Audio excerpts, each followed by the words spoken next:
मैं ये कहना चाहूँगी हिम्मत नहीं हारनी चाहिए, बाकी काम खुदा के हाथ में। तो उनका 3 साल की उम्र से इलाज चल रहा है, अभी तक मैंने हिम्मत नहीं हारी। आगा खान, लियाकत नेशनल, बहुत सारे हॉस्पिटल्स हैं, थेरेपीज वगैरह मिलकर अभी तक करवाती चल रही हूँ, मतलब करवा रही हूँ। तो communicate with her, hand language क्या है? उनको कोई प्रॉब्लम नहीं, सिर्फ स्पीच डिले का प्रॉब्लम है। उनका दिमाग फिजिकल वो ओके, बच्ची बहुत प्यारी है और वो लगती ही नहीं स्पेशल, बस उसका स्पीच डिले का प्रॉब्लम है। उनको माइल्ड ऑटिज्म है, जस्ट माइल्ड। स्टेजेस होती हैं माइल्ड, मॉडरेट, बहुत ज़्यादा, जो मेडिसिन भी ले रहे होते हैं। मेरी बेटी का ऐसा कोई प्रॉब्लम नहीं, जस्ट उसका स्पीच डिले है और वो बोलती भी बिल्कुल गूंगी नहीं है, लाइक बोलती भी है। तो कहने का मकसद ये कि आपको हिम्मत नहीं आनी चाहिए, इलाज करवाना चाहिए एंड तक, और मुझे अल्लाह पे पूरा यकीन है कि एक दिन इंशाल्लाह ज़रूर बोलना चाहिए। And I believe that I'll be very honest, I myself, I've got ADHD, I'm dyslexic and totally VT.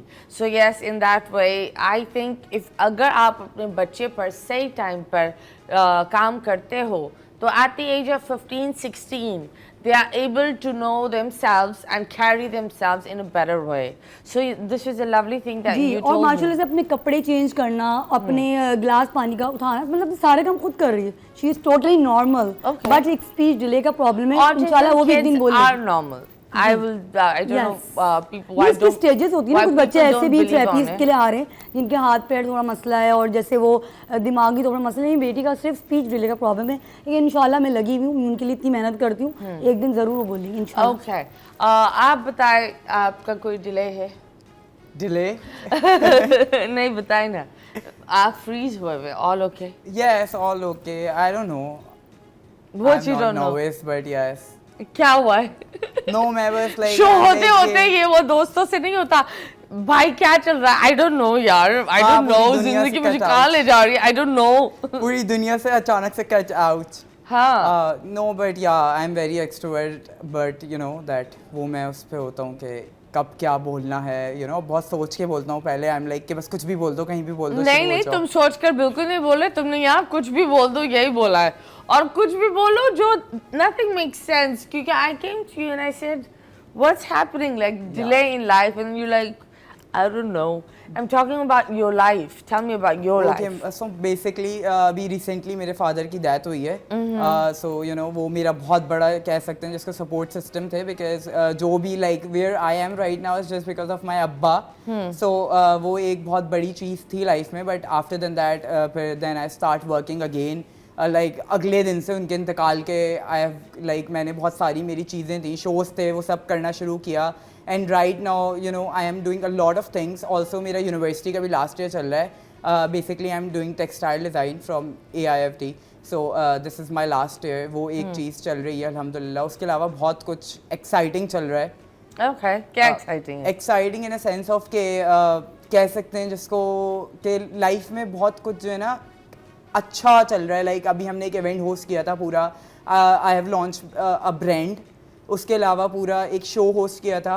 अभी एक और मेरा एक शो है करंटली, लाइक बहुत जल्दी वो भी ऑन एयर हो जाएगा। कितने शोज कर रहे हो? क्या शो कर रहे हो? बहुत सारे शोज कर रहा हूँ, लाइक बहुत डिफरेंट शोज हैं। Like it's more like a TV show, और पे कहीं पे हम कोई इवेंट शो कर रहे हैं, वो वाला शो पे कहीं फैशन शो, बहुत सारी चीज़ों के अंदर मैं अभी इन्वॉल्व हो गया हूँ इस वक्त। तो मुझे सोचना पड़ता है कि मुझे क्या क्या करना है। इन्वॉल्व हुए शोज के अलावा? हाँ, कहीं और इन्वॉल्व हुआ था। फिर उस इन्वॉल्वमेंट के बाद इतना कोई बुरा हुआ लाइफ में कि अब दोबारा वापसी उन चीज़ों पे इन्वॉल्व हो गया हूँ जिन पे पैसा बनाना है। क्या हुआ था? बहुत कुछ हुआ, कुछ गटर जिंदगी में आए, फिर गटरों को जिंदगी से निकाला। नाले में क्यों घुसे हुए थे? No, I am not in the नाला, they are actually the नाला, जो कि जबरदस्ती। तो तुम तो अंदर गए ना, वो तो नाला था, बंदा घुसा, तो you went in the नाला। कह सकते हैं, it's kind of के। फिर क्या, गटर को अगर दूर से ब्लॉक कर दिया। कैसे पता चलता है कि ये बड़ा गटर है? बिकॉज उनकी वाइब से पता चल जाता है। लाइक क्यों वो वाइब्रेटर लेकर ले घूमते हैं? नो, वाइब्रेटर से ज्यादा बुरे हैं एक्चुअली। वाइब्रेटर इज समथिंग जो कि फिर भी ठीक होगा, but like literally what are the red flags in a guy or a girl?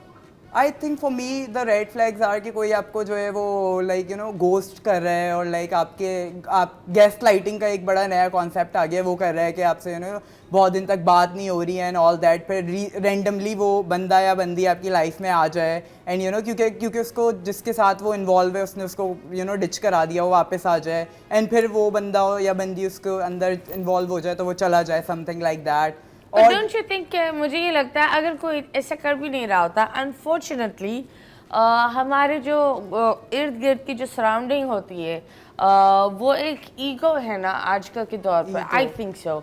Ego breaks everything because I have seen my friends.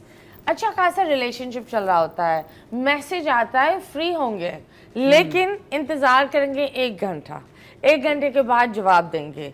मैं ये बोलती हूँ ये कोई अच्छी आदत नहीं है. एग्जैक्टली. कि आप अगर कोई इंसान आपके लिए हर मैसेज या हर कॉल का जवाब दे रहा है, इसका मतलब ये नहीं है कि वो फालतू है. इसका मतलब ये है कि वो आपकी इज्जत करता वो आपको इम्पोर्टेंस दे रहा है, आपको प्रायोरिटी दे रहा है अपनी है. लाइफ यस, में. And if you think that it's cool and आप अपना वर्थ बना रहे हो किसी को इंतजार में लगा कर, ये भी याद रखें कि karma वापस आता है. आपने किसी को इस तरह इंतजार करते हो, फिर कहीं ना कहीं आपको भी karma इंतजार दुनिया करवाता है. इंतजार करवाती है जब आपको बिल्कुल. रही बात आपकी, आपको आपने बोला you divorce, so tell me about your marriage. वो पास था बस मेरी लाइफ, मेरी modelling, acting. What made you say, क्योंकि आई बिलीव दैट औरत शादी के एंड तक वो एक उस पर होती है कि it's going to work, it's going to work, it's going to work.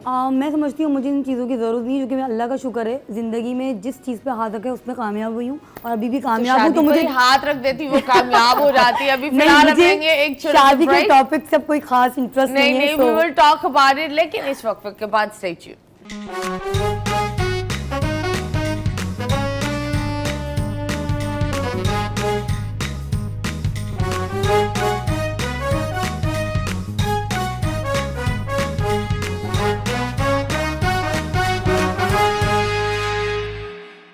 Welcome back and yes, you guys are watching 21mm. और सबसे सैड बात बताती हूँ, आज मेरा वॉलेट गुम गया. बड़ी दुख की बात होती है जब आपका वॉलेट गुम जाता है. तो आप आपकी मुझसे मेहनत ये की वाला कमाई. वॉलेट ले लें, मेरा वाला. You can take it. उसमें पैसे ही नहीं है. मुझे वो चीज़ के नहीं जो चीज़ें अंदर थी उसका दुख है. And the weirdest thing is जिस तरीके से गुमाए मुझे समझ भी नहीं आ रहा. क्या मैं एक दुकान पर गई, उस दुकान का CCTV दिखा रहा है लेफ्ट विथ इट, एंड मैं गाड़ी में बैठी और गाड़ी से फिर मैं अलग जगह पर गई एंड वहाँ नहीं था. सो इसमें ये पूरी चीज़ में मैंने ये सबक सीख लिया है कि वॉलेट्स कभी नहीं यहाँ रखना और फ़ोन पर बातें नहीं करो. That's what I have learned, because जब आप फ़ोन पर बात करते हो चीज़ें इधर उधर रख देते हो. Horrible ick you got from a celebrity. Horrible, I don't think so. I think they are very nice. I don't know कि वो पर्सनल लाइफ में भी इतने नाइस है या नहीं, but like with me so they are very nice. Like मेरे साथ उनका कोई ऐसा हॉरिबल एक्सपीरियंस रहा नहीं है. और सबसे बेस्ट सेलिब्रिटी कौन था? आई थिंक सारा खान. वो वाज इट? सारा द फलक शब्बीर's वाइफ. हाँ वो उसके बारे में बताओ. क्या सो क्या शी इज़ था? Very nice. वो उनका अपना एक क्लोथिंग ब्रांड है. सो मुझे उनका मैसेज आया था इंस्टाग्राम पे एक दिन सुबह कि उनको आई गेस कोई अपना ब्रांड लॉन्च के लिए उनको कोई नई कलेक्शंस बनवानी थी, जिसके लिए हमारा बहुत ज़्यादा बात वगैरह हुई, सब कुछ डिसाइड हुआ. देन मैं उनसे मिलने उनके ऑफिस गया. By the way she is very talented. वो बहुत सारे काम साथ साथ कर रही हैं. सो उनके लिए पूरी एक नई कलेक्शन डिज़ाइन करनी थी, तो उस पर हमारी बहुत ज़्यादा तो तुमने डिज़ाइन करी उनकी